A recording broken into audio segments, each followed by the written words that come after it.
this, Grandpa? That's too bad! Also, these are not necessarily all of the secret mechanics in Summoner's War. These are just, well, frankly, 10's just a really good number.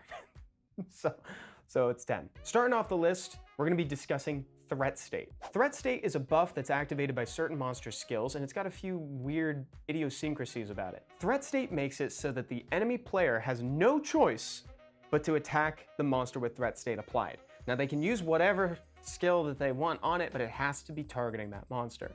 But what it doesn't necessarily tell you right away is that Threat State also comes with, I bit my lip.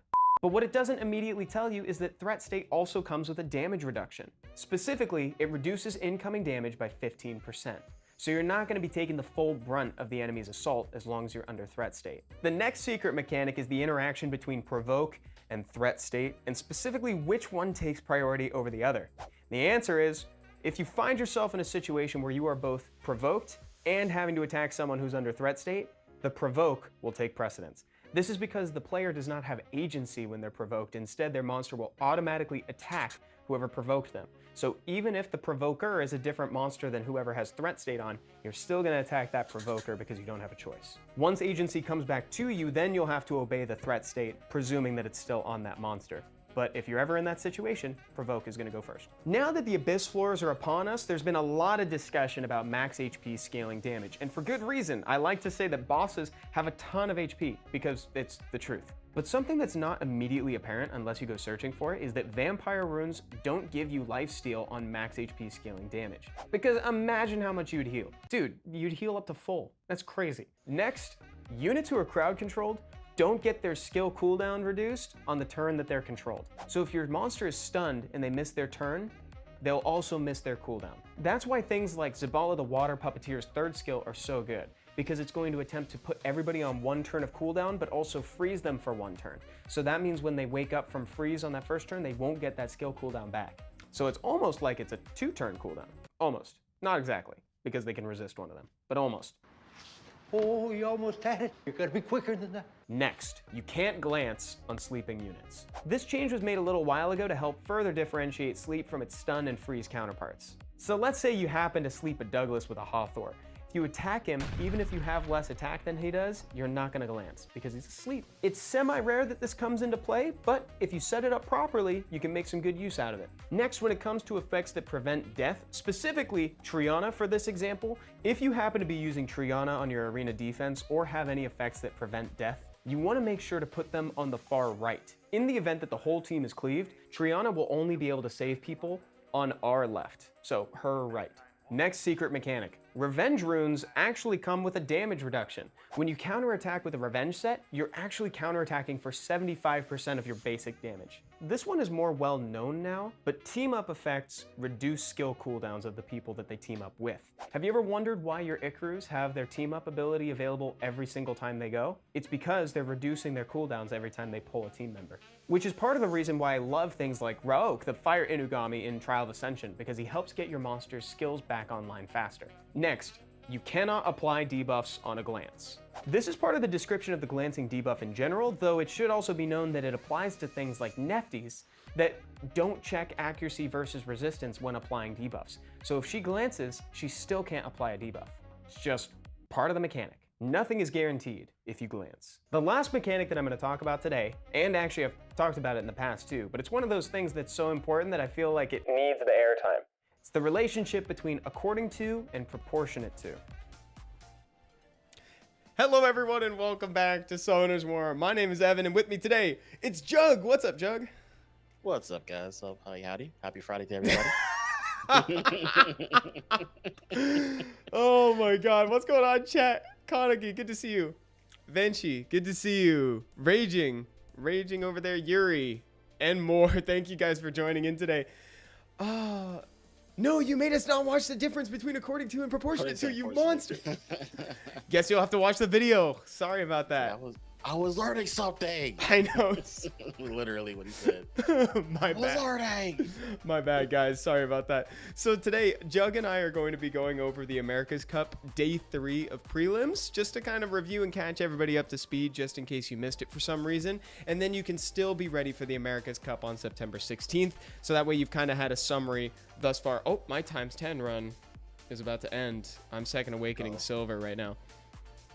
Same. And then you guys can also scan the QR code in the bottom corner of the screen there, so that way you can register for America's Cup if you think you can be in or around the area. Jugg, are you coming? I am 1000% coming. Heck love yeah. watching SWC, especially in person. It's gonna be a blast. I'm very be fun. excited. I'm very stoked about it. Actually, I'm really looking It'll forward be to really, doing really it fun. with Stoic and Seppi. Let me bring up the prelims, and that way we can start there, and then as it goes, we can hop in and do some RTA. We can do some RTA right afterwards. RTA. Brandon Schmick says, Evan, I pulled a new unit, ISIS. Ooh. Oh, GZ Isis. I actually God. really want Isis. She's hard to use, but I still want to. I still want her. I really, really want Isis. She's like top 5 most wanted for me. Where's Mort? We gotta have a talk with Mort. we always. Oh, we there he always is. gotta have a talk with Mort. Where's Mort? Look, we always look. Mort has needed a trip to the principal's office for a while now, and I need him to have this trip because he needs to stop pulling LD5s. Yeah, dude. What are you doing? Stop. He already has the light devil maiden. Turn off his button, please. Yeah. Turn it off. Like, let's just turn off the summon button. Dude, you're not allowed to have LD lightning for a little while. He needs the summon button needs to be disabled for him for the rest of the year. Jugg and I were watching your replays before the stream. Actually, we were just I just dug through the replays for the light devil maiden. I need him to see the one that was on Instagram. That was insane. Watching that was insane. Someone said that Mort was had maidenless activities, maidenless behaviors, so he fixed it and he got a maiden. Apparently that's how it works for Mort. It needs to work that way for everybody. Oh my god. I have a blessing. Oh, I have a blessing. So to keep it faster, so that way we can get on the ladder, I think what we'll do is we'll go through the people who are going to be making an appearance at America's Cup. So starting with Reese. So ultimately, in this one, it was Thompson versus Reese, and Reese ended up taking it. Spoiler alert if you haven't seen it yet, but that's what this whole thing is about. Sorry.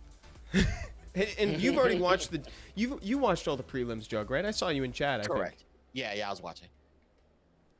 I remember having the chat open and saw it. So what did you think of like the strategies at play? Like, what did you think of the responses?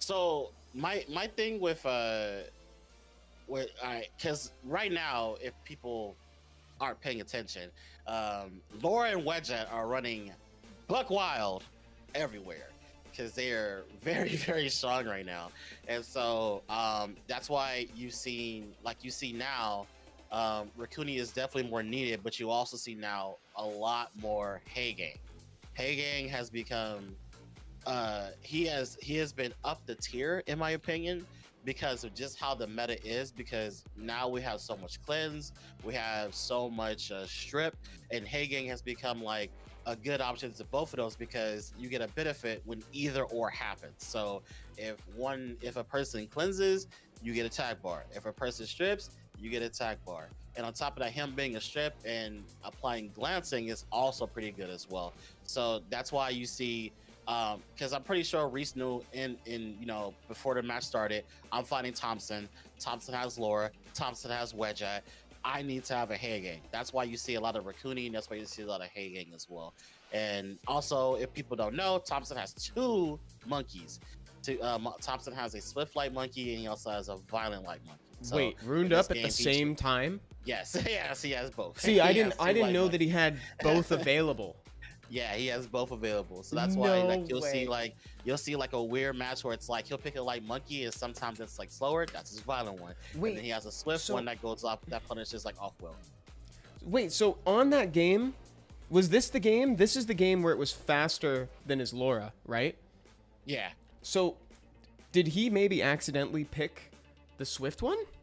No, I think it was on purpose. I think he knows. I'm pretty sure he knows who he's picking into beforehand. It was just unfortunate. Right there is probably the biggest like mess up of the whole entire. But here's the thing, right? Sekhmet is also right now very good. Sekhmet is also a tier above, but the problem is Sekhmet. Sekhmet, like Sekhmet is great when she lands. Sekhmet is crap when she doesn't land. So fortunately, Especially in a lot of these matches. It happens for us. It happens to a lot of people throughout this whole entire tournament. Like they pick Sekhmet because Sekhmet is like really, really good. Sekhmet is probably one of the better options into stuff like Rakuni, Wedgeat, you know, those really popular options. So when she misses, it's just super unfortunate because now Reese is about to get his whole entire combo, and so Thompson unfortunately has to blow everything because Right. if he doesn't S3 here with the light monkey, then Chung Pung's gonna just reset him and glance him, And then he'll never get to use it. Just has to, he just has to blow it, unfortunately. So if he actually landed that S3 on Chung Pung, he would not blow it. He would not blow it. He'll probably wait, or he'll probably do something else. So it's just kind of unfortunate that Sekhmet missed. Exactly. Yeah. Sekhmet is one of those monsters where it's just like, you know, it feels like there's a high amount of variance with it. What's up, Fast? Because when we're watching the Thai qualifiers, Sekhmet never missed. Sekhmet didn't. She never missed. I'm pretty sure that her success rate on skill 3 was actually 100%. Like, no exaggeration. But like, it's just unfortunate how like crazy she's like kind of inconsistent in a way. It's kind of unfortunate. She is, and it isn't even like an element thing. It's purely an accuracy resistance check because she's just checking. Because attacking, I'm gonna say the word attacking. Like attacking, the buffs and skills is not the monster. It's like a separate entity. So you don't glance on it. That's why all of her, like, never. That's why even on a glance, he can still reset your cooldown time. Exactly. Yeah. So. And that's a good lesson for people that don't know. For people that don't know, when it comes to resets as a mechanic, resets cannot glance. It's either it hits or it misses. So it happens a lot, especially with like CP, for example. People think like, oh, like CP resets on all his hits. Like, no, people don't know. He had like your attack bar has to be at 0 after one of the hits for him to increase cooldown. Then at that point, it's up to the game if it actually activates or not activates. So if it activates, it'll reset the cooldown. If it doesn't, then it resists. It's either or. There's no glancing on that. It cannot glance. Exactly. Generic says, hey, do y'all still do account reviews? I do them more infrequently than I used to, just because I also try to weave in Trial of Katie, the series where we bring Katie's account up. But I still do them. I do still do them. So if you need any help too, you can always drop it in chat and I'll try to help as much as possible, even today while we're doing this. I still haven't figured out. Jugg, I still haven't figured out Hey Gang properly. I actually really liked what you said there, Jugg. Like Laura's rise in popularity, like has also, you know, increased. Hey Gangs. I think it's a really good example of how that works. That's why, like, if you look at ladder, like right now, you'll see a lot more Hey Gang picking. A lot of people have valued Hey Gang a lot more because now, you know, speaking from a Guardian perspective, we gotta deal with Laura Wedgeat like almost every game now. It's like, especially in Guardian, like everybody has a Wedgeat. Like we all know Thompson has a Wedgeat, but it's like, again, if you're watching like SWC, you see a lot of Wedgeat, you see a lot of Laura, and it's like we all knew some of these people already had one or the other or both, and now it's like now that they're really good, now you're about to see them pretty much in every game. People are fighting over Wedgeat and Laura because they're so good right now, especially like SWC. They're so good in that type of game. Yeah, Wedgeat had a great showcase. So many Fire Monkey King picks as well, says Ryder over on Twitch. Yeah, dude, the Fire Monkey King is so ridiculously good right now. Yeah, I think a lot of people kind of don't know how good Fire Monkey King is right now. He's exceptionally good right now. It's like he's just really good. And we saw him solo with Juno. Yeah, like he'll solo water units. The fact that he will. The fact that he's got the power to back it all up, and he has sustain is crazy to me. And he's fast. Like you don't even have to rune him on that much speed. Like you can rune him so he's like super slow, and then he'll just gradually get faster. But the crazy part is, because he has speed awakening, people don't know. A lot of people actually. You'll see a lot of monkeys that are just like ruined exceptionally fast, even though you don't have to run that fast. But if you can get the stats with the speed, then he also gets that +10 speed buff. He's just lapping. He's just doing so many turns, and because his S2 heals him, and whenever it's up, he has a heal every other turn. Then he's on violent, guaranteed. So it's just pretty much like, no, don't triple revenge him. Yeah, put him on violent. Do violent revenge or violent them. 1000%. One or the other. Don't triple revenge him. Exactly. Yeah, you can You could do Violent something is the way to go. Because if you put him on violent, that's how he also has the opportunity to solo water units like more. You know, like more could be an issue with him, you know, but like you can get a defense break on passive hit and then proc into skill 1 and then you can just win. Correct. So here's the second game. Tsarion got banned out, Rakuni got banned out.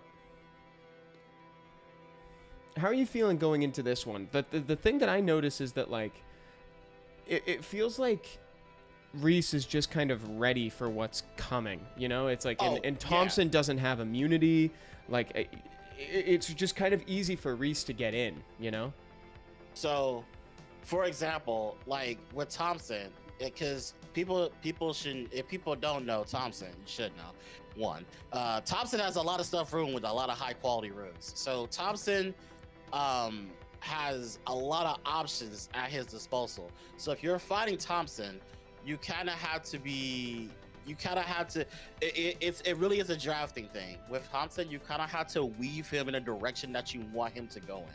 So again, everybody knows Thompson's gonna use either wedge at lower or both. So that's why he's like really like, for people that don't know, a good counter into wedge at, not a good counter, but a really good option to wedge at is Shizuka. So that's why Reese wanted the Shizuka. If he picks wedge at, the Shizuka is going to be on the side no matter what, because Shizuka is like really good into wedge at because you want those buffs as well. Yeah. So and on top of that, like Josephine is a not a super hard counter, but Josephine is a good option to both Gianna and also not Juno. What's her name? Praha. Yes. I almost forgot her name. Sorry, I would have gotten there sooner, but I was reading chat at the start of that, so I had to reverse engineer the sentence. Yeah. So like, it's a really good option. So from the start, the thing is, like, I think Reese has to like kind of turtle out a bit because Thompson has a lot of sustain. Thompson has a lot of damage mitigation.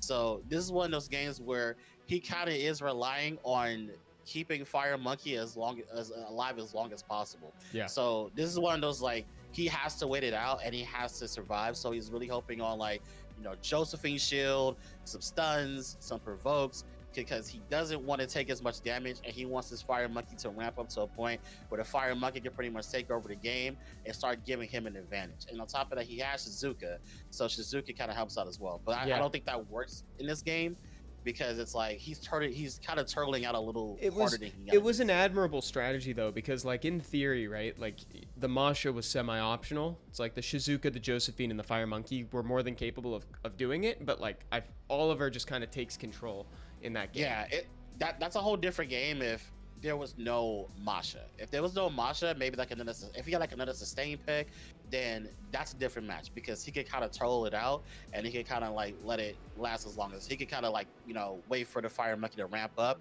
and then start slowly killing off targets, and he'll be in a lot better position. Yeah. Oh, the Diana pick at the end here was really great. I actually really like that Diana. Oh, Diana's a really good pick here, yeah, because like the Diana last pick tears the team literally apart. says he's banning Fire Monkey. Tears like it says apart. 1,000%. Yeah, he has to ban that 1,000%. Oh man. So this is another game where, even though Thompson doesn't have sustain, if he keeps the defense buff up enough, it'll allow Miles to pretty much take over. But the thing is, I don't love Jameer here, man. I don't like Jameer here either. I don't like Jameer because it's like you were saying, because I mean you literally just said it. It was like if Jameer was a sustain monster, something to just keep him in the fight, right? Because if you look at Reese's comp, Reese is taking this game, he's taking this into the mid to late game. You know, he's got Wusa, he's got Praha, he has Rakuni. Like all he has is sustain. You know, this is going late. You know, it's like Thompson's not built for the mid to late game at this comp. And on top of that, he has Praha, he has more. So whatever Laura puts up, they both of those will take down. So, and on top of that, Thompson has no sustain. So if those dots come out, he's screwed because that's damage he's taking over time. And then on top of that, like he's getting stunned. It's just whatever, he's working too hard. So Thompson kind of lost draft here. I think the Diana pick was, even though it was a force ban, he definitely lost. He lost the draft here because it's unfortunate that he doesn't have much going on here. There's a lot of Jameer being picked right now, and it's and I see why. It's a great unit in the sense that it's got the skill 3 that's got the same last clause that Ventilate has, where it can't be affected by cooldown time reduction or increase. So it's like, you know, you can pick it into a Chung Pung, you can pick it into an Oliver, and it's not going to get reset. But I find that, like, he doesn't contribute enough most of the time. Like, in that game, I would have liked anything with a heal better. Yeah. No, you're not wrong. I feel like in a lot of these, especially, I feel like the second match was really into Thomas's favor, but the third match, it just felt like he was just kind of just hoping for a snipe here and there. Maybe Miles, you know, proccing enough to where he could probably take out a little bit more targets. Like, he needed a little bit more damage in those games because to counteract the amount of sustain that Reese has. So it was kind of unfortunate, but I think he lost draft in that third match. Yeah. And then now we're into True Whale versus Crocodile, which sounds like just two animals. Like, you know, that's what I said. That's literally what I said. I was like, it's a fight. I was like, it's a fight of the zoo animals. Here we go. Zoo animals. It's like we're in an aquarium. Versus the whale. It's like for somehow the crocodile got into the whale tank, and they're duking it out to figure out who's king of the waters. Like, I don't know how that happened, but hey. Mega. So I'm gonna take a moment to respond to Mega. Says, do you support the cause to allow transmog items to be used on the Silver Star monsters? Oh my god. Like, dude, I gotta say, like, there's obviously, like, more important stuff to be, you know, just developed or worked on or whatever, but that sounds freaking awesome. Could you imagine, like, rolling up with a slime that just has, like, conch wings or, like, guardian wings with the lightning or something like that? That'd be pretty cool. That'd be sick. That'd be one of those things where it's like you look at it, you're like, should I be afraid of that? Should I be afraid of that? Yeah, exactly. Like, what's happening? Why does that thing have conch wings? I'm taking it out as soon as possible. Do they know something I don't know? Okay, cool. So let's see. Okay, dude, by far, this has been like my favorite monster of like the prelims. Like Cigar. Yes. Cigar. Yeah, he's definitely a good monster right now, mainly because of just, again, there's a lot of good water, and he's just provoke and reset is just really nice. Would you say that like new Ganymede. If you had to describe the meta right now, would you describe it as wind heavy, water heavy? Like, does it Bruiser skew heavy. at all? I feel like this meta right now is pretty bruiser heavy.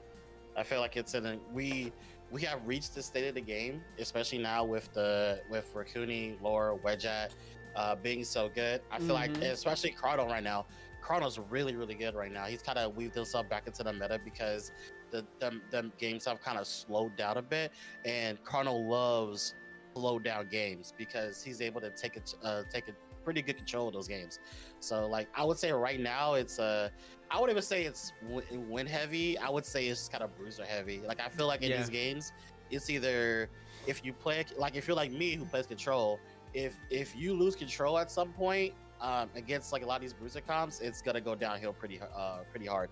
So in these games, for sure, I feel especially in RTA, I feel like you kind of need to make sure you have a bit of sustain, or you need to make sure that you are tanky enough to, you know, keep yourself into the game as long as possible, because it's so easy for these games to go left pretty hard. Especially like what Truewell with Wedgeat Ragdoll, that's disgusting. So disgusting.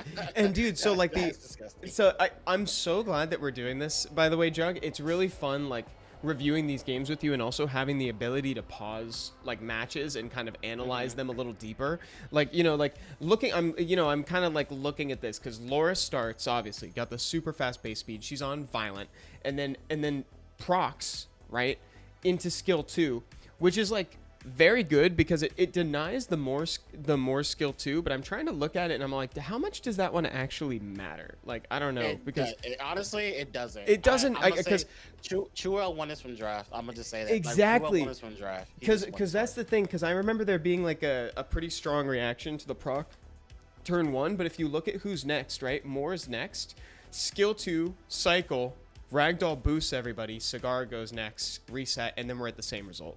Then we're at like the same honestly, I don't even see this splitting in a different path. Like, there's no way this. Like Truewell won this from draft just because it's like once Laura goes, it's like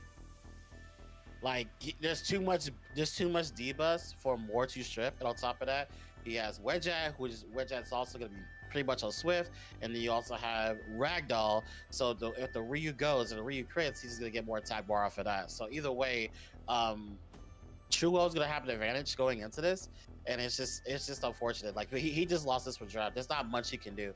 The only thing he can hope for is if, like, let's say that's to spare more spins, he gets a quad stun or something, and that kind of puts him in a position to actually do something. But with Wedget here and Laura here, it's a straight up climb. Like it's not Wedget, it's just impossible. Wedget and Ragdoll is so much attack bar cycling. It's tough. I mean, if you can't, like, it's just so good. The only problem is that it gives crit rate resist, which is the slightest bit of anti-synergy with Ragdoll, but it's like, it ends up, we've all crit on anti-crit, and we're like, yeah, you know, what's going on? It's kind of what people would say, like, oh, Molly and Ragdoll are like a bad combination. I'm like, technically no, because like Ragdoll's a bruiser, so if you're not critting his Ragdoll, that's good, because he doesn't want to take that much damage to begin with. And if you crit his Ragdoll, you get that's a pretty insightful. That's actually very insightful. That's actually really insightful. Whoa! And then Crocodile came back. At what point? That's what I was gonna say. Like in this match, he found a window. Like that's what I'm saying. Like as a person that plays like more CP, like it's hard because you have to find a window. You have to find it. So there's the defense break into more skill 2 to clean it up, and then Crocodile takes one.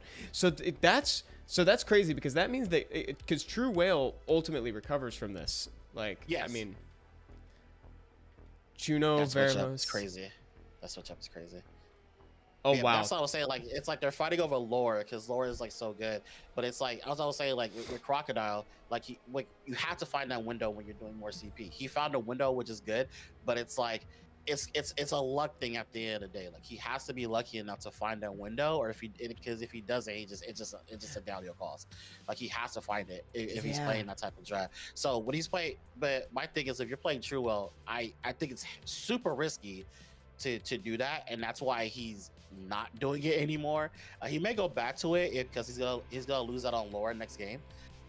So it's one of those things where it's like he should not try to play super risky into Truewell. Yeah. Because just like the amount of depth that Truewell has as well. Like Truewell and Thompson have probably the most depth out of everybody except Big V, but Big V wasn't here, so it's unfortunate. But it's like these guys have a lot of depth, so you can't really make a lot of risky plays unless you're just saying YOLO and just going for it. So what do you ban here? And I want to ask the chat that too. So chat, like, what's your ban? Looking at the picks here, like if you're True Whale, if you're Crocodile. If I was Crocodile, I honestly ban Volantis, and actually no, you probably ban Juno. You probably ban Juno and risk it. Juno or Wusa and then risk it. Yeah. Probably Juno though. I think you have to ban Juno, and I think if you're Truewell, you can either ban Nephthys or Laura. You can ban I was just gonna say, do you ban Nephthys Nephthys because of that? Hey, Wykuz, what's up, dude? Jug bro, Evan bro, what's up, Pat? How are you, dude? What's up, Pat? How you doing, man? See my man in LA. And for the folks coming in late, we're reviewing day 3 of the prelims, since America's Cup proper is coming up in September 16th. So we just want to make sure that everybody's like prepped and ready to go. Oh wow, they went down to the wire on this one. Whoa, they banned out Pontos and Chung. I don't think he had to ban Chug Pug, to be honest. But it's like, I guess Chug Pug is scary, right? But I don't think he had to ban Chug, honestly. I suppose, yeah, I suppose so. It's, you know, I guess it's good follow-up. He's like, if I'm going to get opened up, he increases my cooldown time, and then I never come back. But yeah, also, I think I really liked your suggestions. I thought they were good, and I like banning Nephthys. That was so risky. That was. I don't know why he did it. People, okay, as a Volantis owner. Here, let me go back. Let's do a replay. Let's do a replay. As a Volantis owner, I still wouldn't do this. I would go into like anybody else, but Volantis. Like in theory, would you have done Wusa? Would you have done Wusa instead? I would have done Wusa. So that way you could try to hopefully silence it or something. Like it doesn't look like Nephthys moves ahead though. But I want to say he's probably going for the Volantis. I actually don't know why he went for the Volantis. That's a weird play. I actually genuinely have no clue why he went for the Volantis. That's just kind of weird. He's still going for it. Yeah, like, why? Cause that was terrible trying to strip. Yeah, I don't know why he. Yeah, it was so. It's because if the Volantis revenges, then you're playing from behind, because it's like it's a move you don't have to do. You really don't have to do it. Just go for the Usa, and you pretty much get the same results of what you're trying to accomplish for turn 1. You're trying to get the attack bar for Laura to go. But with you giving Volantis the attack bar, or risking to give Volantis the attack bar, now you're glanced up. You're probably provoked. You can't really do much. You're kind of just in a weird spot. So I don't know why that honestly, yeah, that lost in the game. Yeah, that play alone lost in the game. That was kind of weird. It was kind of weird. Okay, let me accelerate us. It's crazy that's the play that lost in the game. Right there, that is the play that literally lost in the game. Oh, and this is the one where they why are we going? It's like, why are we going for Volantis again? Like, wait, that's a weird play. That was so weird. I'm actually super stuck on that. Why did he try to go for? I don't know. It's so weird. Why did he go for Volantis? I wouldn't have done that play. So this is the one where it took him a little while to get into the game. I think somebody kept disconnecting. Mm-hmm. Hey, yo, is it time for the standing desk boys? Knock. Are you standing, my dude? Standing desk boys. Join the standing desk boys club. It's the way to go. Okay, this match seems uphill too. Yeah, this seems pretty by the books, to be honest. Yeah, like it's already over. Wedget, Laura together. Ugh, I think Crocodile should probably. I do feel like if you are fighting over Laura, if you don't have access to Laura, you probably should prevent. Oh, I don't think you should allow Wedget Laura on the same side. That's that's too good of a combo. Oh man, he went for Carnal. He went for the reset. I think if he takes out Cardinal, the game's over. Cardinal actually like getting through against Truewell is kind of annoying, because you don't want to get slowed and you don't want to get super controlled or provoked. I see. But yeah, this is another one of those, like, I feel like if you're a Crocodile and you know you both have Laura and you don't have access to Laura, you should probably not allow Truewell to get Laura, because if Truewell gets Laura and Wedget, it's hard. Brutal. It's so brutal. It's hard. Because like, look at it. If we knew it was over as soon as we saw Volantis, like into the strip, like Laura into Volantis, you're like, okay, yeah, it's done. It's so over, because like you get slowed. Wedget gives you just infinite attack bar and sustain, and then Laura's controlling you. You just don't get to touch them at all because of Wedget and Laura together. So it's just I wouldn't have allowed him to get Laura. I would have just pre-banned it. Like if I was Crocodile and I get second pick, I'm pre-banning Laura. He's not getting Laura. You can't allow him to get Wedget Laura. It's just a super good combo. Okay, so now what are your thoughts on new Devil Maidens, by the way? Water's good. Water's potentially good. We don't know about water. LD are crazy. Mort. Oh, Kanagi, what are your thoughts on the new Devil Maidens, by the way? Do you want to here? Hold on. Let's pause for a second, and we can go to. Oh, let me just restart that real quick. You guys want to look at the Devil Maidens real quick? Let's see what we got. Look at Liliana, who is not based off of. Who is not MTG at all. Totally not MTG. Totally not MTG. I actually really like the Awakened versus Unawakened look. I like that it doesn't change the model. Jugg and I were looking at that before. I think that's really cool. So Jugg, your favorite is Irene. Wait, Irene? I'm gonna say Irene, but I'm pretty sure that's probably the accent. It's probably Irene or something like that. I wouldn't be surprised if it was like Irene or something like with an accent. I wouldn't be surprised, honestly. Chat, please assist. Please assist with that one. Yeah, this one's really cool because it's got the reflect harmful effects, and it also has Jogun's seal scroll trap. Which is pretty good. I think hopefully I get the water one. I just want the water one. The fire and wind ones, unfortunately, I don't feel are that good. I feel like if you, for like people to, like, how do you feel about the, like, because all people are gonna ask, like, how do you feel about, like, I pulled X, like, how do you feel about it? I do think Win is probably the weakest by far. Yeah. Because I feel like the Win one is like, she doesn't. The Win one doesn't feel like she does anything. She doesn't do enough. Try saying it in Spanish. Shoot, my Spanish accent. Oh, it's French, pronounced Irene. Oh, it's Irene. Oh, okay, Irene. Cool. That would make more sense. Thank you, Jacques. That would make more sense. Irene. That's nice. But yeah, like the Insane. win one, unfortunately for me, it's like because she's a support type. If she's a damage type, dude, this will probably be a different conversation. But since she's support type, I feel like she does not do enough throughout the game because she kind of just gives herself the attack bar, and maybe it'd be different if she gave somebody else the attack bar, or she gave her team the attack bar. Then she'll probably be kind of busted. But because what do you do? Only goes to what do you herself. do with Yeah, it? it's just, That's a good it's point. just she strips, glance, and that's kind of it. And it's kind of like, okay, like does she do more damage? No. I mean, if we're Does she like if we're talking do MTG, anything? it's No. like having infinite mana without a sink, without a mana sink. Yeah, It's like- Liliana is just crazy good. yeah, Liliana is- Liliana's sick. Liliana's sick. Liliana is Did you so see the good. testing on Reddit, Jug and chat? You know, it's Yeah. like the guy who had the bomb put, and then you bring out Satan, and then like you go away, and then like you know, and the bomb stays on her, but like so when she comes back, she'll have it, but it doesn't. You know, they carry debuffs independently, her and this. So it's like which is pretty crazy. isn't that cool? It's actually a very cool thing, and this is the type of stuff I want in Summoners War. I want stuff that does crazy stuff. Yeah. That's super different than what everybody else does. Like, Exactly. she literally brings out a whole nother monster. That's super cool. Like, these are And so that allows some different. fun potential. These are Yeah, so cool and that's so why I like different. it. I like that a lot. Like I think that they put a lot of thought into these monsters. Yeah, Jessica is really neat. This is her passive. And Mort on YouTube chat actually has one already. For every harmful effect granted on yourself, the damage dealt is increased by 20%, and you take less damage, grants one of the harmful effects granted on yourself to the target when attacking. In addition, ignores all harmful effects granted on yourself. Gains immunity against the Oblivion effect. So it's like, so if you're comparing it to anything, Jug made the comparison of Shizuka. It's like a mini Shizuka, but what it's also like is the Dark Dhalsim.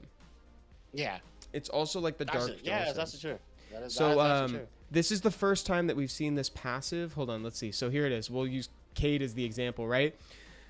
So the last part also ignores all harmful effects, except he excludes Oblivion and inability effects granted on himself. So she is like that on Tren. No, she's like really good. I think Jessica is one of those units where it's like, I said this some more. And it's like you don't let her get a turn. Like if she's stunned, you're kind of safe.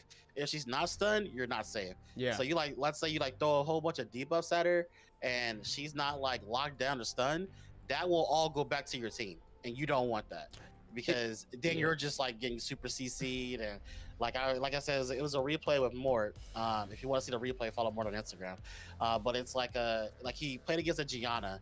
And the Gianna threw out there's a whole bunch of debuffs, a bomb, everything, and he just threw that right back at the team. And I was like, "What is all this?" Like, it's kind of crazy, but that's super cool. Just brings out a whole another monster that's just cool. I like this monster. This is so sick. I want more stuff like this in the game.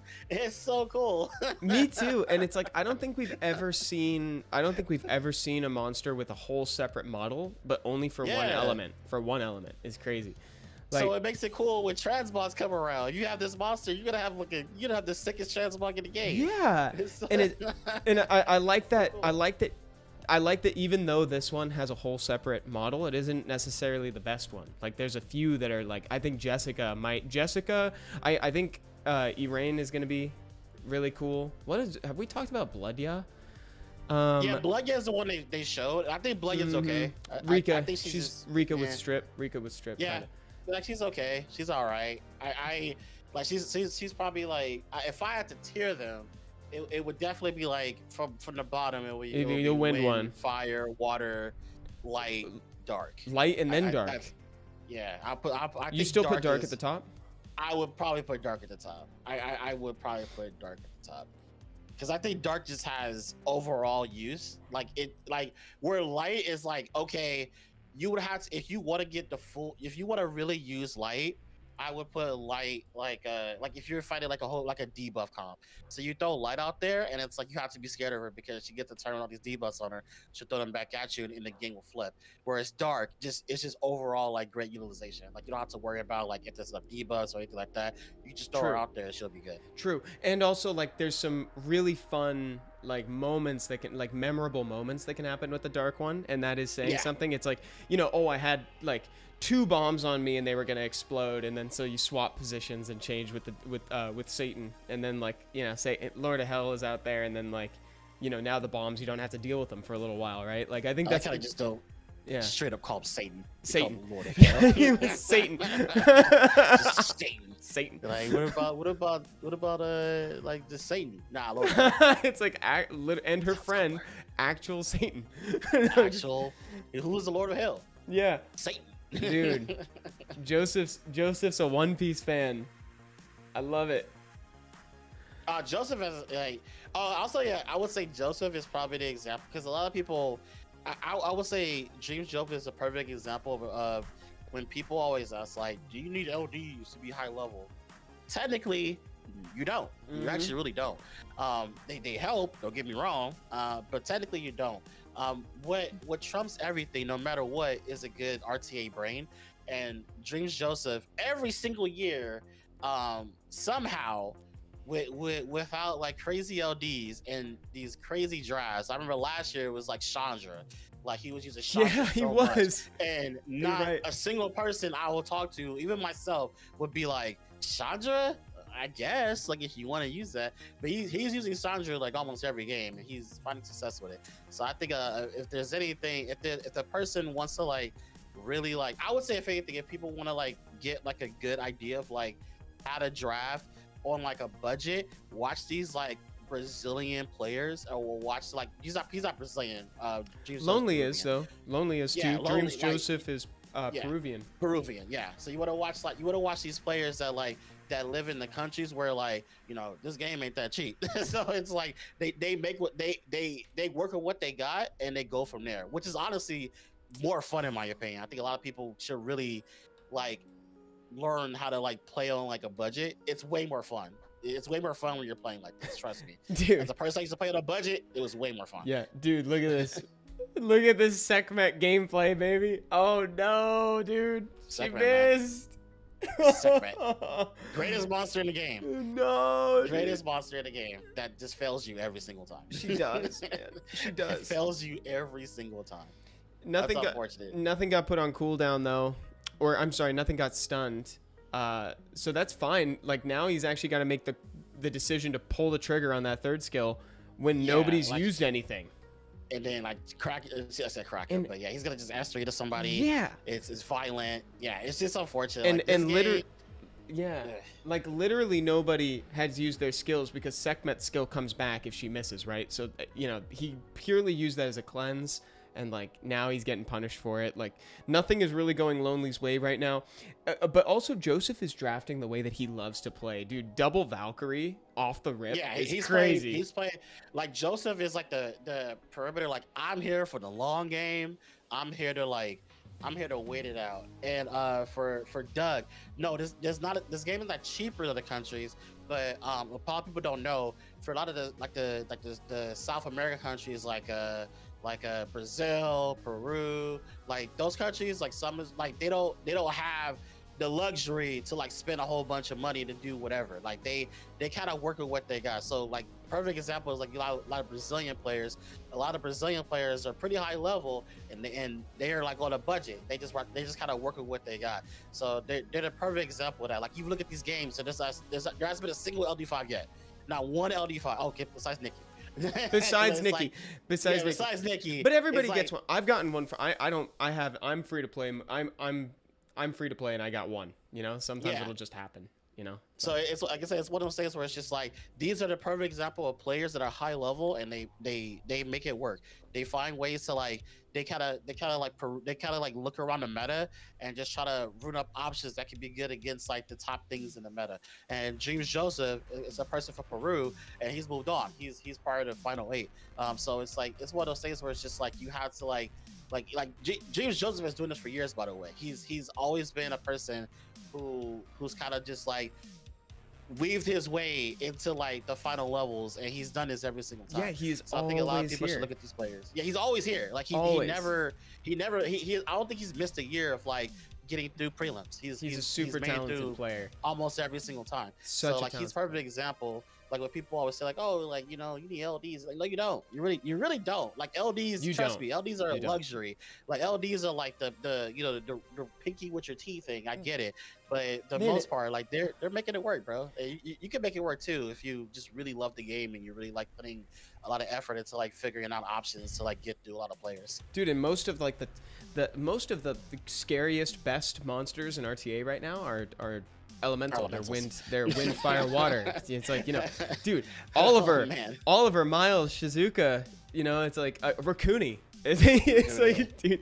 Camilla sometimes, Sager, Masha's out here one-shotting you, Sekmet's destroying you. That's a After's conversation we you. should have is, do we think Rakuni needs a nerf? I personally don't think so. I don't think so. I don't think so either. I will fight this to the end. He doesn't need a nerf. I don't think he needs a nerf either, because I think what he did, the reason why Rakuni's risen in popularity is because other units that did something similar have gotten nerfed recently. You know, it's like, you know, Molly got nerfed, you know, so like, case in point, right? So somebody rises up to kind of take the spot, and it just so happens to be this little rat. Yeah, like if people like say, oh, like would you prefer Molly or Rakuni? I'll tell you this right now, I prefer Rakuni, because with Rakuni I can at least land debuffs. Yeah, for real. At least land them.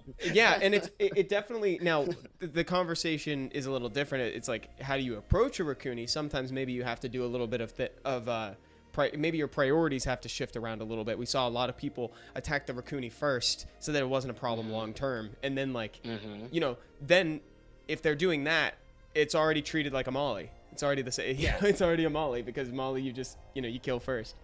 You just get her out. Yeah, same thing. The second land. Oh, it does. She landed. Oh my God. The first one of the games we've seen thus far. They should add that to like every single SWC now. Is Sekhmet counter. S3. There should be a bunch of like cowbells and like cheering, and like they should have a mariachi come out of nowhere. They just stop the whole game. Just have a celebration. That'll be super great. Death Trap Snap has a good comment. Rakuni has always been able to do what he does. It's just they use the word the power creep from other units that make him feel more powerful. I think what we mean there is like more like, you know, the shifting of units, because power creep normally means like as new monsters are forced in, old monsters are worse. But in this case, it's the opposite. It's like as new monsters shift in, old monsters kind of become better. It's like also, as they shift. Yeah. If you find Rakuni really annoying, let me introduce you to this monster called Tessarion. You know, Tessarion does his best. He tries very hard. He tries the hardest he can to slow down all these passive units, and people do not like seeing Rakuni.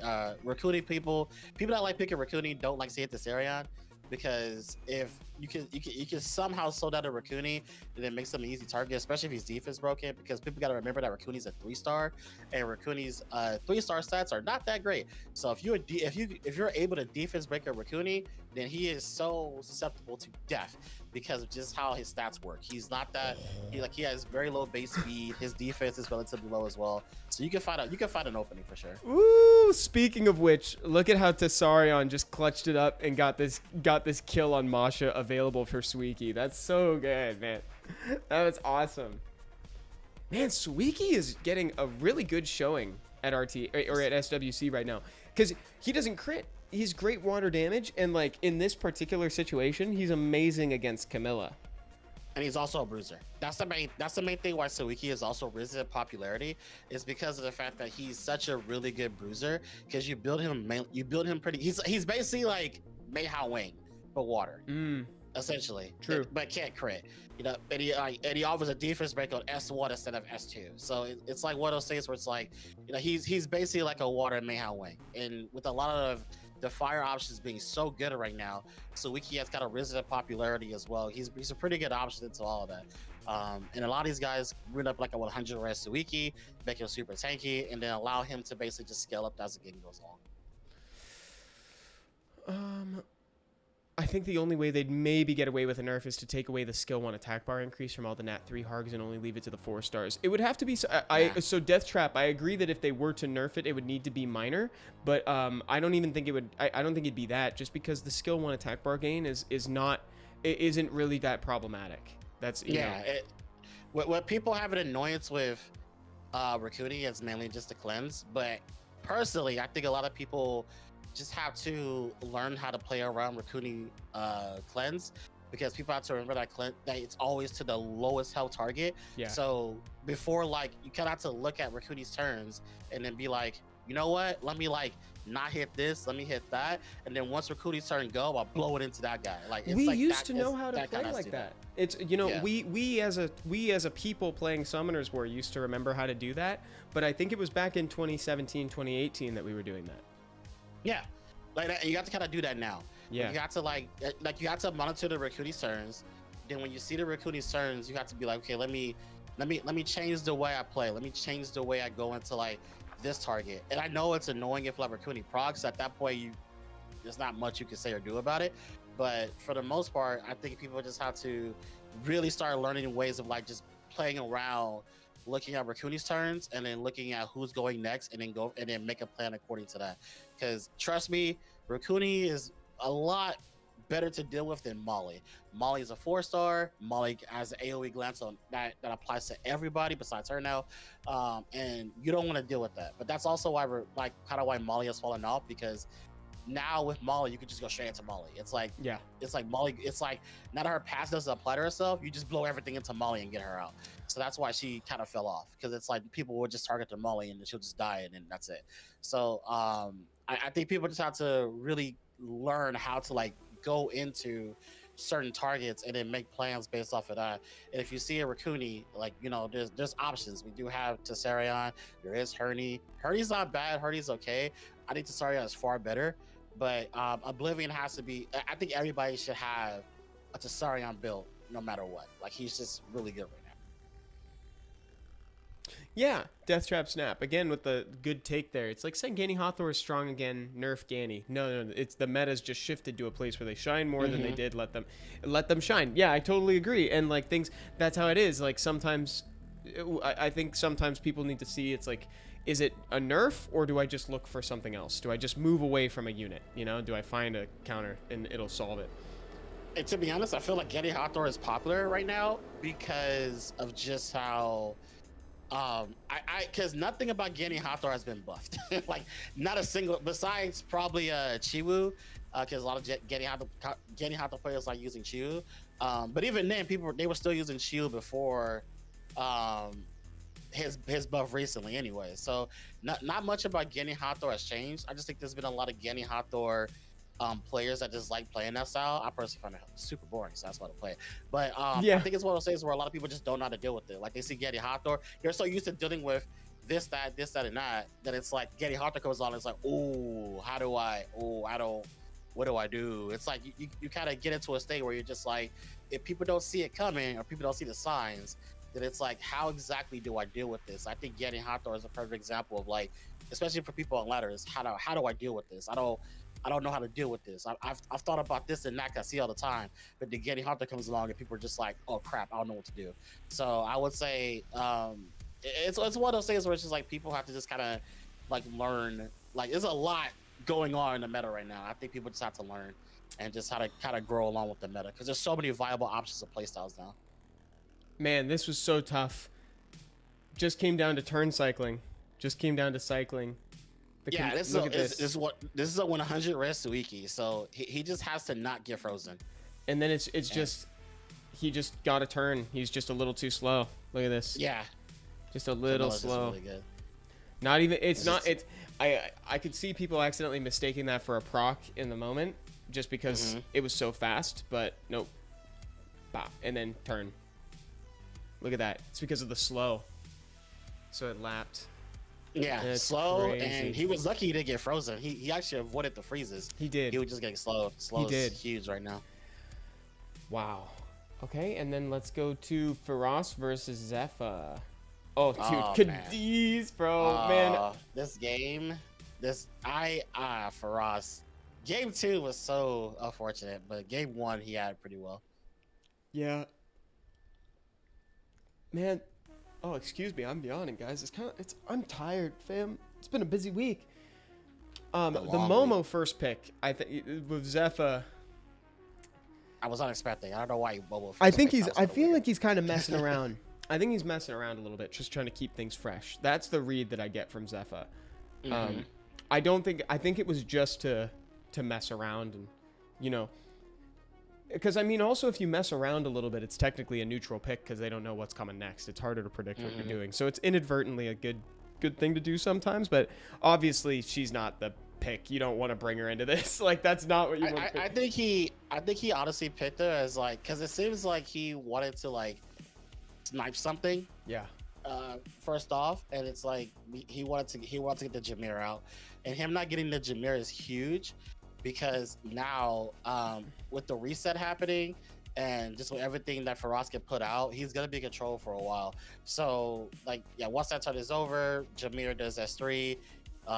Man, by the time he gets a turn again, he's healed up for Rakuni. Exactly. It was just him not getting the kill on Jameer turn 1 was huge. This was the unfortunate game. This game was super unfortunate. I remember this because it came down to the wire, and it's just Zuka proc is what actually got Faraz. Oh, I think that's game 3. I think that's game 3. Was that game 3? Yeah. I know it was one. That was the nastiest. That was the nastiest. Super nasty proc. It was the nastiest one. Nasty. Like, but Yeah. this one, I think this one was actually good. Let me just double check. I'm pretty sure this was a pretty clean game. Yeah, this one's pretty clean. Honestly, this one was just some good Jameer gameplay, you know, just had the tempo, took it to go, and now let's see here. With that said, though, I will admit that Firaz's draft was very not ready for Shizuka. Like, Yeah. Shizuka, like, just looking at this, I mean, obviously there's Oliver, but, like, if Shizuka gets a turn, she just destroys this team. Yeah, it's pretty hard. Like, Yeah. it was, especially with both the drives, it's like, but he has, like, this game, he has Pater. So if Shizuka gets a turn, he still has Pater, and he's still in a good spot. But especially after the Pater buff, because the Pater buff was really, really, really It was good. It was really It was good. big. So yeah, like this is a game where it's like this Pater hits really hard for being on just crit rate. So it's one of those things where it's like he tries to set up his Pater pretty hard. So if the Pater gets if there's a defense break, this Pater can chunk you down pretty hard, especially late game. Oh man, hey, I just pulled Ragdoll the other day, and I don't know any good teams for him. People have told me anything, but is that really true? ADHD gamer. People have told me anything, but is that really true? It is kind of true, except for like teams that are trying to go fast, right? Like we talked about earlier today, how good he is with comps that are bruise, you know? So turn 2, stuff that wants to take damage, take it into the mid game, and you'll just slowly, gradually kind of take control. You also want to bring him when there's a lot of AoE present, like AoE hits that you think are going to crit. So more even Chung Pung, stuff like that, where, you know, hits multiple times AoE, because then you'll get maximum amounts of attack bar from it, just from incidental crits even. You don't want to pick him all the time, though, anymore. Not necessarily. Yeah, I will say this. If you... I personally, I find Ragdoll just extremely boring, because his ultimate playstyle is essentially you get super efficient on the turn 2 side, and you just sit there and just beat up your opponent. That's just kind of just how it goes. Let me tell you why I'm trash, Jug. I love units that just sit there and accrue value. That's Ragdoll. That is Ragdoll. That's Ragdoll. That's Artemiel to a degree. I'm trying to think who else fits in that, but like, I don't actually think there's like a plethora of them anymore, because I think they've slowly like kind of moved. Those are both old monsters, and they've kind of moved away from that. But like, yeah, you know, just sitting there and they just accrue value. Maybe Rakuni counts, but Rakuni's an old monster too, right? Yeah, like that's the thing about like what you said. It's like a lot of those have gone away, but they come back once you have Ragdoll. Because Yes. a Ragdoll Yes. allows you to do that to your heart's content. A Ragdoll just allows you to just sit there, do nothing, give value, get infinite attack. Well, not infinite per se, but get a lot of attack bar. It's a lot. It's a lot of value. It's a lot of attack bar. So Yeah. Tree it's also like, said Verd and Rakuni too. So you can see all these monsters that we're talking about are like old. They're like older monsters, right? You know. So it's one of those things where it's just like, if you really, really want to play Ragdoll, which I honestly suggest you don't do, because I think the Ragdoll playstyle is just, I really do find it just, I think for a lot of people, it really kills like your fun for the game, because it kind of locks you into one singular style of play, where you're just playing Bruiser and that's it. It doesn't allow you to branch out into other things that you could potentially play. So you see a lot of people that do have Ragdoll, and they're just like, yeah, I don't really play Ragdoll because like I kind of had to like play pretty slow. I kind of had to play really bruisery, and I don't really want to do that. I don't really find it fun. So, but if you find that type of style fun, you have Ragdoll, you have Kuni, you have Shizuka, you have Riley, you have what else? You have Tesseria, you have Leo, you have Verd. You have a lot of options at your disposal. Bellio. Like there's a lot of things you can do. Fire Monkey, Wind Monkey. There's a lot of options that open up to you because of the fact that it's like the game is so hyper focused, control turn one. But with Ragdoll, it allows you to just like not worry about that too much because you could just be like, okay, I won't worry about losing out a tag bar because if they hit me in the crit, we all get a tag bar. So it's one of those things where it's just like you'll have to commit to this very bruiserish playstyle with like very efficient runes, so that way you don't just get nuked in turn one and call it a day. Exactly. Oh, and I wanted to shout out one more thing. ADHDO Gamer says, thanks so much. Also, I sent a message on your YouTube live about a glitch I possibly found with him. Don't know if you saw it. I did see it. It's the one with the transmog building, right? I'll be sure. I actually found one today too. I found a little bug. I found in the dimensional rift, if you like hold on a monster, sometimes the game might have an issue. Arguably any of the Onimushas get crazy stronger as time goes. True. And so Jugg, check this out. So like I was saying, I love being able to pause and look at this. There's actually 2 procs at play here, right? So Camilla takes a turn, right? This is the match. Then she procs again and heals Shizuka out of lethal range from the monkey. Yep. Dude. And then this is the nastiest. This is just like, it's just the gnarliest. It hurt to watch. It hurt to watch. Like that it is. It hurt to watch because monkey dies. Oh, and then the Camilla, dude. Honestly, every single one. Look at this. He procced. So he went. Look at this. So there's one time, yeah. So once, and then this one procs. And then she procs again. Yeah, it was just it hurt. There's only so much. That's pretty rough. I think it hurts the most because Shizuka was like this close to death. She was super close. Like Shizuka was pretty much dead. So if he would have gotten like if let's say the fire monkey crit, that's a completely different game. He wins that game. So it was just unfortunate. Like it was just unfortunate. Like the double proc just really it's super unfortunate. I just can't say much. So I accidentally took us a little deep into this game between Reese and Bitta here, but like it's a really interesting like moment with like the monkey versus staring down these 2 units. It's so funny because like if it was anybody else, like I would have scooped immediately, but the fire monkey could realistically pull something. Yeah, no, out fire here. monkey can actually win that. That's why a lot of people with fire monkey in the end, they don't quit because all fire monkey needs is a couple crits. That's it. And he's back in the game, especially the late game when everybody's a little bit squishier. So if he gets that crit, he can let that defense break, and then you're just open and you just take your free damage. And it's one of those things where it's just like, yeah, like it could get flipped. Fire monkey can do it. He can definitely do it. Dude, this is just look at this. No LDs. This is just the most standard Bruiser Summoners War draft. Like if you asked me, like if you said just name some Bruiser units that are popular right now, I would name these like these units. No, honestly, yeah, it's so true. It's literally everybody's here. It's like Suzuka, Wind Monkey, Miles, Diana, Josephine, Rakuni, Wusa. The only one that's not here is Meihoang, and he was in the last one. Yeah, so like I'm telling people, like right now, it's like outside of Guardian, because Guardian's a whole different story, but it's like right now, even in Guardian, like these monsters, there's so many good water units. There's so many good water units, and they're all bruisers, and you can definitely make it if you like just draft smart around these. Like this is like a perfect example right now. These units were seen a lot: Shizuka, Bellio, Praha, Miles, especially Josephine. All these monsters are so good right now. And here's the moment where it really turns in Reese's favor, right? So Shizuka, she doesn't have a lot of counters in this match. The only one that's present is Josephine, right? But like, you know, she Miles kind of, because Miles can strip all that on one target, kind of. Yeah. But if you want to focus the target, Miles will allow you to do that. And then so defense break goes on the Diana. Monkey gets a nice proc to get some damage in. Praha takes it down low, and then Shizuka's there. Diana is getting beat. And then they just put the horse down. You know, it's like that's. Just put her down. Put her by the shed. Yeah, bummer. Take her out.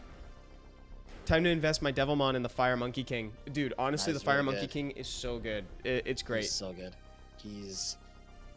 I probably rate him double S right now. I usually rate on triple S, double S, and S. I rate him double S. And I don't even know if like I don't know if he needs to be nerfed. I don't really Oh, no, personally he's feel like fine. he does. I think he's no, okay. Yeah, that's the thing. I'm usually a little bit more resistant to wanting to nerf than the average bear, you know. But like even with Mayho, I don't think it's necessary. If you could nerf one unit in the meta right now, Jugg, what would it be? Wedgeat. Wedgeat? Wedgeat. You know. Wedgeat. I could- Wedgeat. Okay, Laura. Like, I think Laura is actually fine. I think Laura's Wedgeat fine right too. now is insane. Wedgeat is like, holy, it's so hard. Like, and this is coming from a person that owns Tien Lane. He is so hard to deal with. So if I had Tien Lane and I find him extremely annoying to deal with, I can imagine everybody else that doesn't have Tien Lane got to deal with this monster right now. He and even him, he's like, because like you put like, let's say you put a debuff heavy comp, like if you don't have heal block, which there's not too many good ones right now, it's so hard to deal with him. He's super strong. He's so strong right now. If I was gonna nerf anybody, I actually don't know who it'd be. I'd actually have to think about it for a little while. Let's put it like this: if it was LDs, 1000% Wedgeat. If it was non-LDs, it's Miles. I think Miles needs to be toned up a bit. Like not even like anything that's with Miles, it wouldn't even be anything that's like perceptive in like skill descriptions for me. It would just be like scaling in the back. It would be like it'd be like background numbers, you know. It's like I think Miles's damage potential is stupidly high, even because his damage goes up as you get more debuffs. But Miles proccing is the scariest thing ever. Like look at this hit on Etna. Like look at this thing on He Etna right there. chunks her. It's such a good chunk. Like, And it's like, on a glance, she can do a ton on a glance. Hicardinho, Salvi. yeah, like Miles glancing doesn't matter. It doesn't matter at all because he still does a good like I've seen like 8 to 10k respectively is like free damage. So Miles, like the combo you see a lot is you see like Miles recruiting a boost again, then Miles will go again. So the worst combination you want is Miles violent proc recruiting boost, Miles violent proc again. Like he goes 4 turns before you get to do anything, and it's like, how do I deal with this guy? It's Like, it's Miles just is super crazy. strong. Or like, I mean, if you really wanted to nerf him, you could just make it so that he needs more attack to do what he's doing. Like give him another thing, because right now you can just build him speed HP, and you've got a monster that works. That's it. That's the build. It's either like speed HP, and like you put a high res on him. You don't care too much about accuracy. You just let him go. Like people don't think about him like this, but he is legitimately water Dominic. Like, he's water Dom. Like that's Oh, speak of the Dom. That's truly what he is. Who personally, like, people write off Dominic. I think Dominic is still decent. I just think he's dependent on like what you take him into. I think Dominic is still pretty good, especially because like right now, heal block is such a needed thing, and that's why getting segment has risen a bit higher, especially for like a wedge counter. So he's actually not bad, especially if you want to take out certain targets. And Julian is another monster that's kind of sleep too, but Julian is also really strong. I can't believe he cleanses himself now, man. He's so strong. He is so good, because it's like you can't focus Julian first, and the one thing you don't want to see above Julian's head is additional turn. You know, next turn he has S2 again. Actually, so he's just S2ing you to death, and it's just so much damage. And he's a light monster, so as long as he 100% crit, he can't glance. So it's gonna just do so much damage to you. It's so strong. Yeah, Raigeki navigated this really well, because that's a tough situation, you know. Yeah, if there's one person, unfortunately, I say this and it happened. If there's one person that can really just like super beat Truewell, it is Ricky. Yeah. It was just unfortunate when it came down to the wire that it was like a final proc in the last game that kind of screwed Ricky over.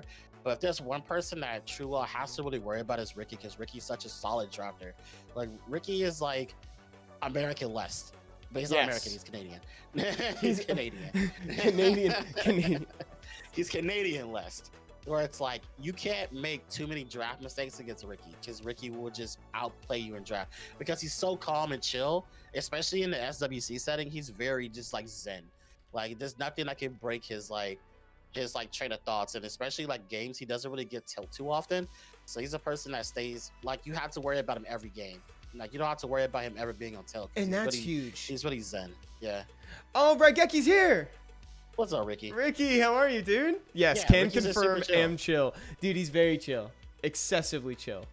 And especially like because when I saw him in New York, like you just watch like people have to see him in person. Like when you watch like Ricky play in New York, like Ricky is just like in his own world. Dude's like, he's, unfazed. Like, there's so the crowd's not yeah. there.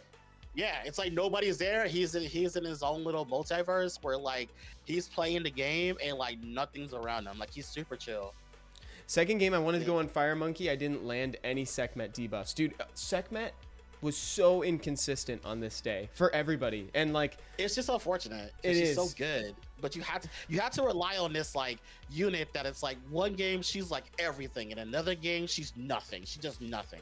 Like and she ruins the game for you. And I hate how she is because she's so good. She's so good right now.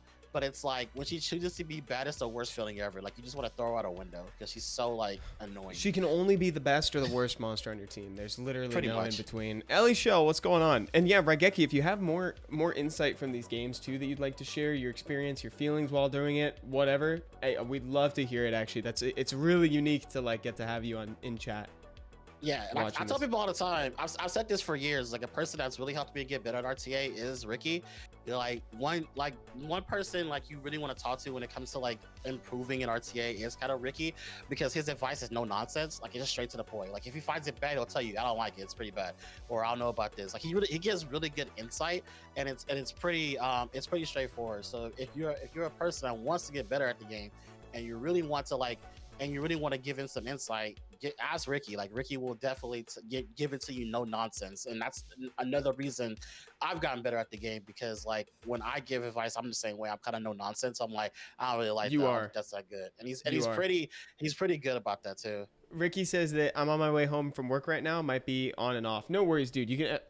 There's no pressure. You can also just listen to us in the background for a bit. We'll just be complimenting you some more. It's always a pleasure watching you play. Yeah, Ricky is definitely one of the better players because of the fact that it's like it's hard for him to tell. He moves on to the next game. If something bad happens, he'll shrug it off, and that's the mentality you kind of have to have, especially in SWC, because like if anything happens to where, you know, like let's say like an unlucky violent proc happened and that takes you out the game, then that could affect your next game, and that pretty much gives your opponent a free win, and you don't want that. Dude, you gotta be pretty poised in a lot of games. And Ricky is a very poised player, by the way. Do you see this damage on a glance from Miles? It's a lot. Can you watch this? It's a lot. It is 8.7k, and he's been hitting for 9k on a non-glance, dude. What do you mean? The passive. What do you mean?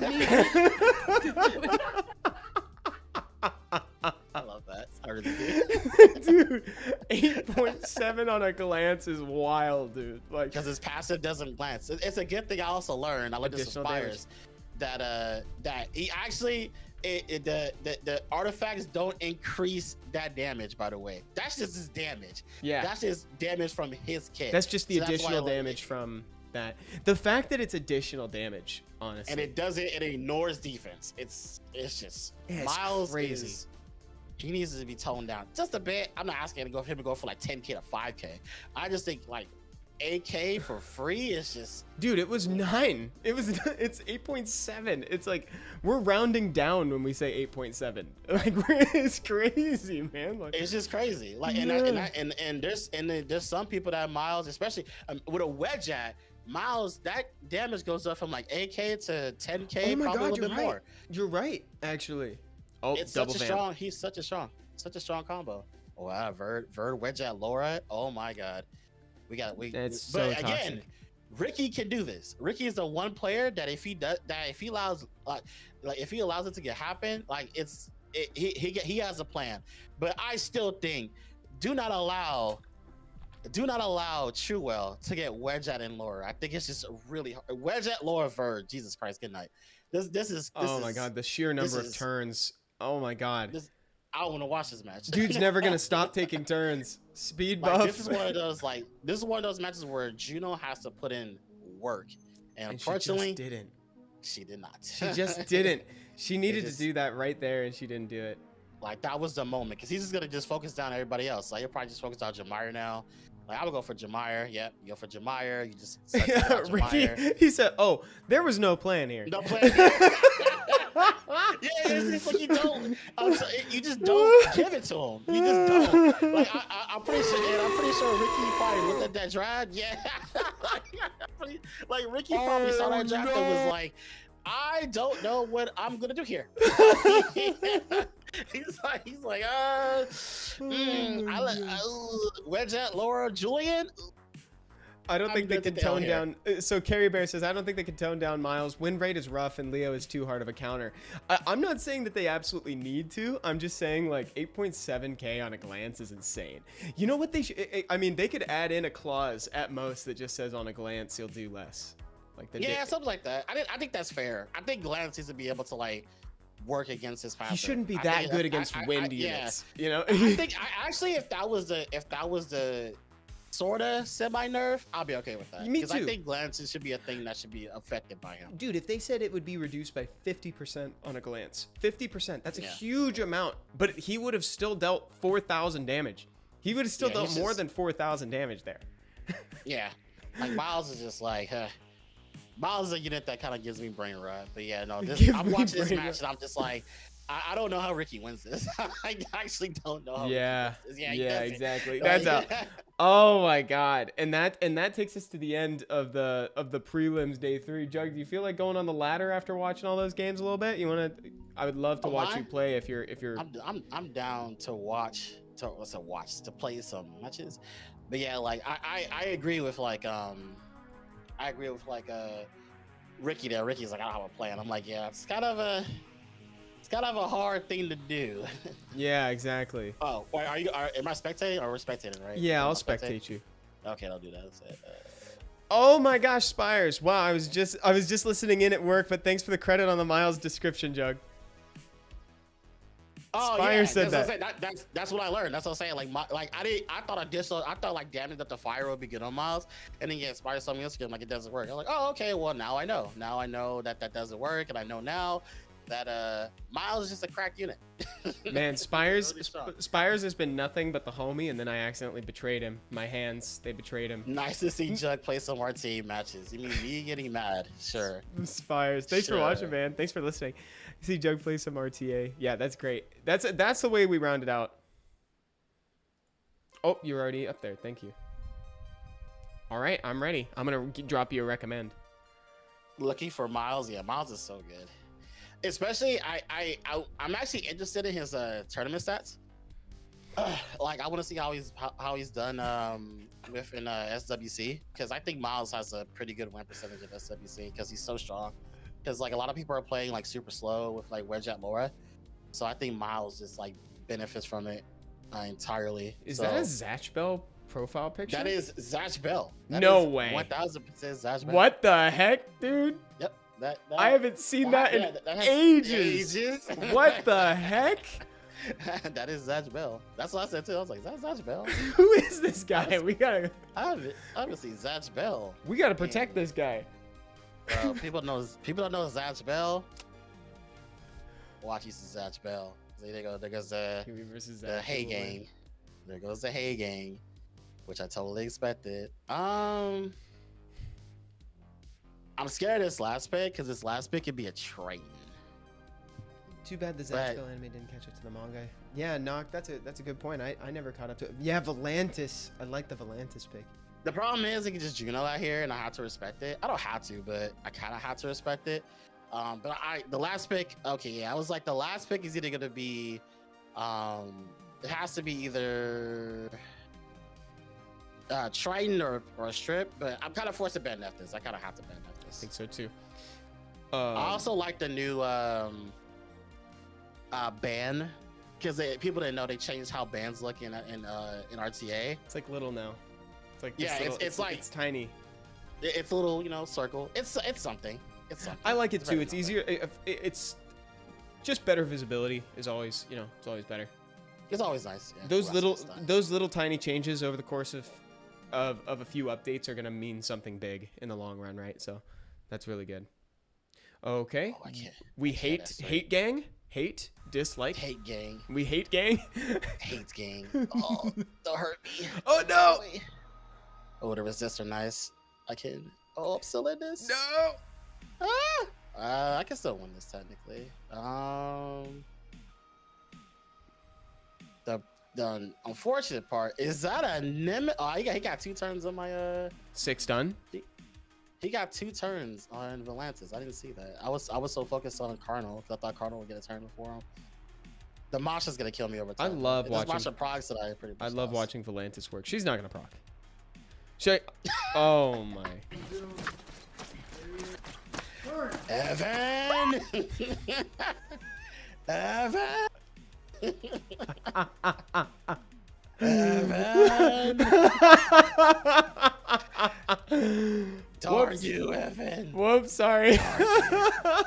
This is Darn what you do you, with Evan. Katie too, says Kaneki. I do not do this to Katie. Katie deserves it. Jugg doesn't deserve it. Katie deserves it. Dude, Oh, it's despair too. That was a despair chunk bug this whole time. I didn't know that, man. That was a despair chunk bug this whole time. I actually could have won that. If Evan didn't curse me. Sorry about that. Evan didn't curse me. This is also why, like now, like I have kind of weaned more into picking Haygang because Haygang is such a menace, and Haygang kind of is like everything I do anyway. So.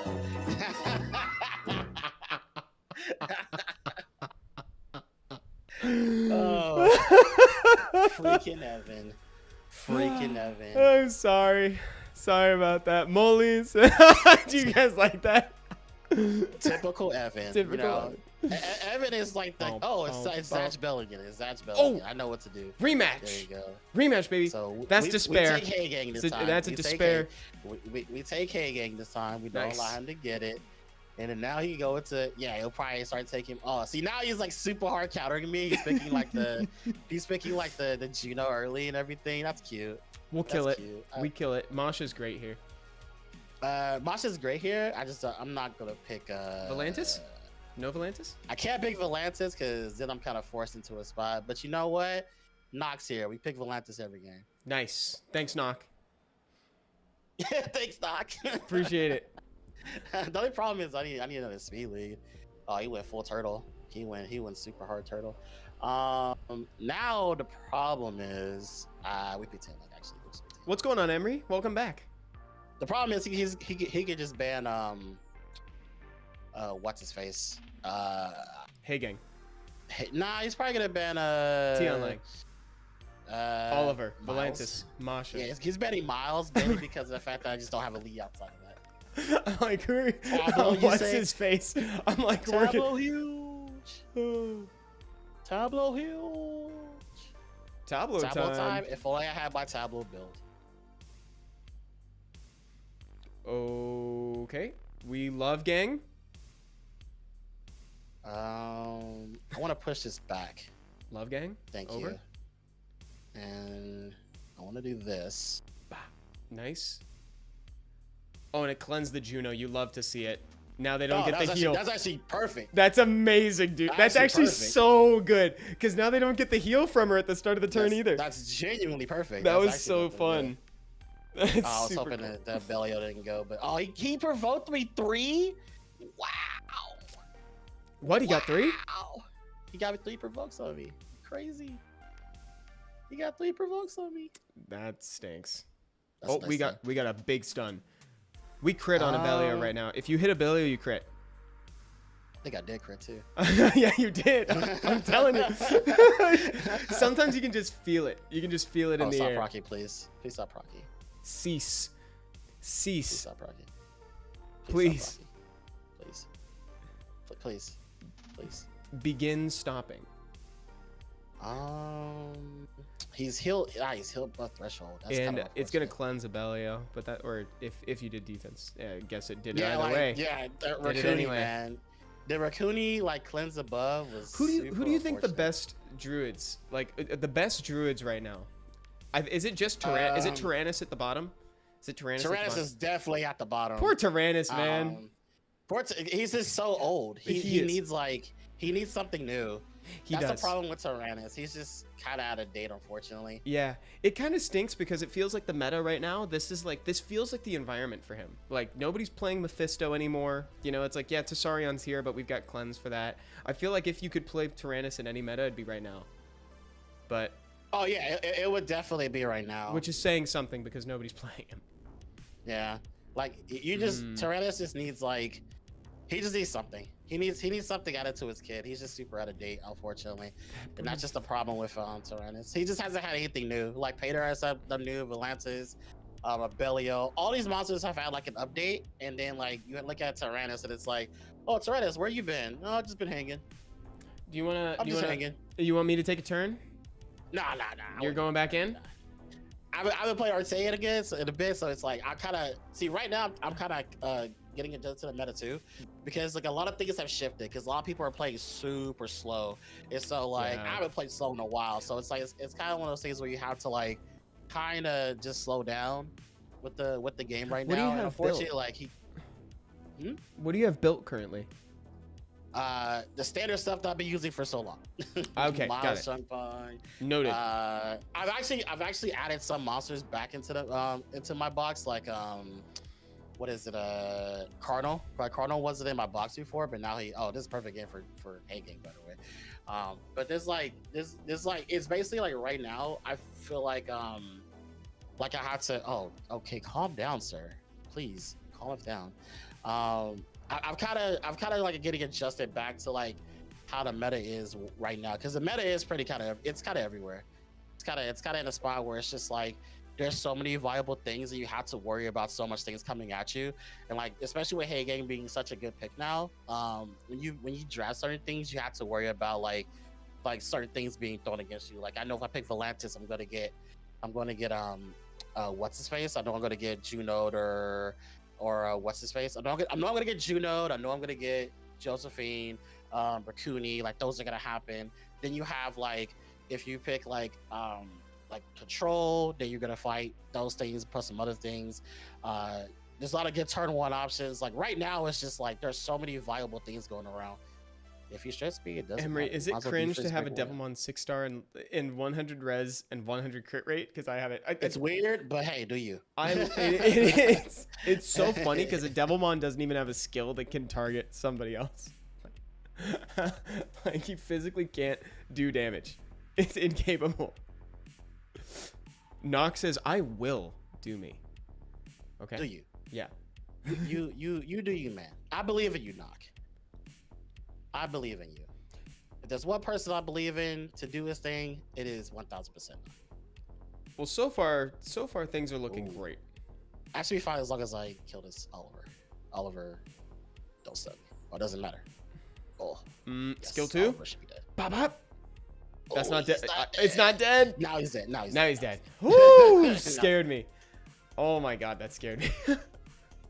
Now I just have to. Oh yes, this Value. Gianna missing is so great. This Gianna missing is so great. It's still weird. Oh no, Uh-oh. proc. No. Oh no, Ciara, dude. Ciara, you haven't been relevant. You haven't been relevant in seasons. This game. No, Ciara, dude. Not Oh. Ciara. Oh my god. That hurt me. Jugg, that Jugg.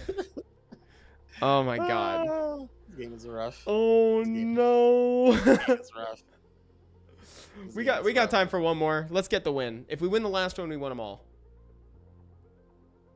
That's how it Haven't goes. seen her in ages, right? Yeah, Sierra is just so out of meta right now. Dude, yeah, Sierra's she like hasn't one been. of those, That's not. She hasn't been relevant in a while. She's been out. She's kind of only meta if you have a Gianna. That's it. Like if you don't have a Gianna, she's not that meta. She's not that meta at all, honestly. She's like kind of just not. Oh my. She's kind of just. She needs a buff too, unfortunately. I don't know what they're gonna buff on her. Guaranteed bomb or something. I don't know, but she needs a little. Dude, something. guaranteed bomb would be insane. Is this a JoJo reference? Oh my god.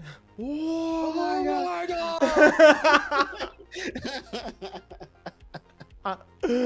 Wow.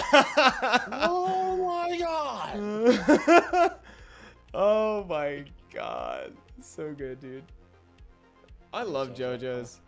I love JoJo's. JoJo's Like, good. those top 10. JoJo. Top 10. Deal. love JoJo's. Evan, engraved scrolls is a scam I got from 50 engraved scrolls, no Oliver. Dude, your results may vary. That's true. When it comes to engraved scrolls, yeah, it's like I've had weeks where it's like I'm going for one monster and I pull like all 3 monsters from the engraved soul. Like, oh, that's great. And it's like I go for like I go for a monster and I have a bunch and I get nothing. Like it's definitely a results may vary thing. Ooh, it is. Barian, what's up, dude? DJ KJK, good to see you guys. Let me take that out. Ryder, dude, I'm actually rewatching Stardust Crusaders. Seeing that makes me laugh. I haven't watched. When did I watch Stardust Crusaders? It would have been in 2020. Would have been in 2020 that I made my way through it, and then I watched part 4. Expecting a specific Nat 5 and 50. Imagine, yeah. Imagine. Oh. Engraved scrolls or summoning stones, as they used to be, have been very kind to me, so I can't comment. Oh, jeez. This is bad. Yeah, we just skill to the Han. Masha will crit through that. that Masha hype. Nikki S3. Oh, this game is unfortunate. More. Oh. No, not like this, bro. Well, this is 3 games of just the worst luck ever. First game, I got to let. Oh, actually. Okay. Oh, Masha, what did I say? Oh. Okay, Masha, do you think? What did I say? But it's cool. It's cool. Oh, we got the stun. Okay. Oh my god. Okay. Dude, I calls him as I sees him. All right. All right, let's go. All right. You can proc all you want. You can't do anything relevant. Yeah, it doesn't even matter. Yeah. Just gotta kill CP. Okay. Yeah, CP. What CP's dead? Game's over. Big Oh, provokies. it's over. Oh, big It's over. Let me provokies. Take your attack bar. Yeah. Because we can't attack. We can't take attack bar that isn't there. True. And we'll just True. kill you. Game's over. Bop. Nice. Let's go. The time where the caster curse helps. Yes. Remember when I was like shield crit through that. We got this. Literally double crits to it. Exactly, dude. Guys, that was it. That was the one. Oh, Genesis Prime Hiroshin. What's up, guys? Blaze Zero Rage. What's up, hero? Oh my god, everybody's here right now. Guys, everyone's here, and I hope everyone will be at the America's Cup on September 16th. So please scan that QR code if you haven't already. There's still time to register. Jugg and I are going to be there. I'm also going to be casting it with Seppi and Stoic. It's going to be a great time. And there's an audience tournament that you can participate in. And oh, there is? Yeah. And if you're able to, I would suggest doing it, because I know what the prize is. So I'm definitely answering that. I know what the prize is, but I'm not allowed to say what it is. So so you know, I would definitely give that a go. Jugg, thank you for streaming with me today, man. Is there anything you want to say to folks? Buff Cilia, as usual. Where's the Cilia buff? Where's it at? Where's it at? Yeah, no excuses. It should be here by now. Other than that, I guess I hope, like Evan said, I hope like a lot of you guys show up to America's Cup in LA. I live in LA, so I'm gonna be there just normally. But no, I want to see a lot of you guys there. I know a lot of you guys have already said you're coming. I can't wait to see you all. But it should be a lot of fun, and just to see who wins America's Cup and see who moves on to Thailand. I can't wait. That's going to be awesome. I hope everybody has a great weekend. Stay tuned to the channel. We got a new concept art video coming out tomorrow.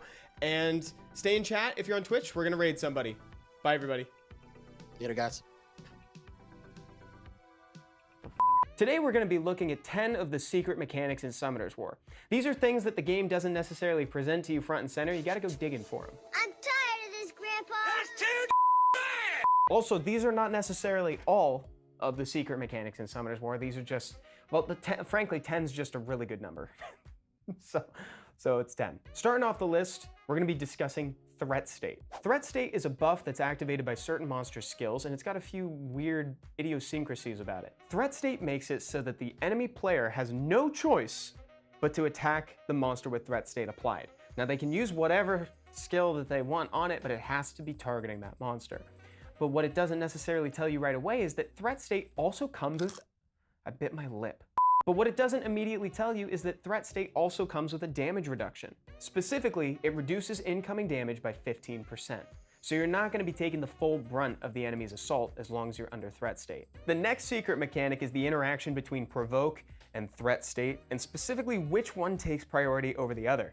The answer is, if you find yourself in a situation where you are both provoked and having to attack someone who's under threat state, the provoke will take precedence. This is because the player does not have agency when they're provoked. Instead, their monster will automatically attack whoever provoked them. So even if the provoker is a different monster than whoever has threat state on, you're still going to attack that provoker because you don't have a choice. Once agency comes back to you, then you'll have to obey the threat state, presuming that it's still on that monster. But if you're ever in that situation, provoke is going to go first. Now that the abyss floors are upon us, there's been a lot of discussion about max HP scaling damage, and for good reason. I like to say that bosses have a ton of HP because it's the truth. But something that's not immediately apparent unless you go searching for it is that vampire runes don't give you lifesteal on max HP scaling damage. Because imagine how much you'd heal. Dude, you'd heal up to full. That's crazy. Next, units who are crowd controlled don't get their skill cooldown reduced on the turn that they're controlled. So if your monster is stunned and they miss their turn,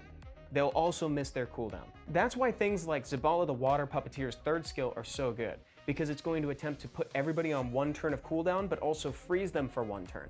So that means when they wake up from freeze on that first turn, they won't get that skill cooldown back. So it's almost like it's a 2-turn cooldown. Almost. Not exactly, because they can resist one of them, but almost. Oh, you almost had it. You gotta be quicker than that. Next, you can't glance on sleeping units. This change was made a little while ago to help further differentiate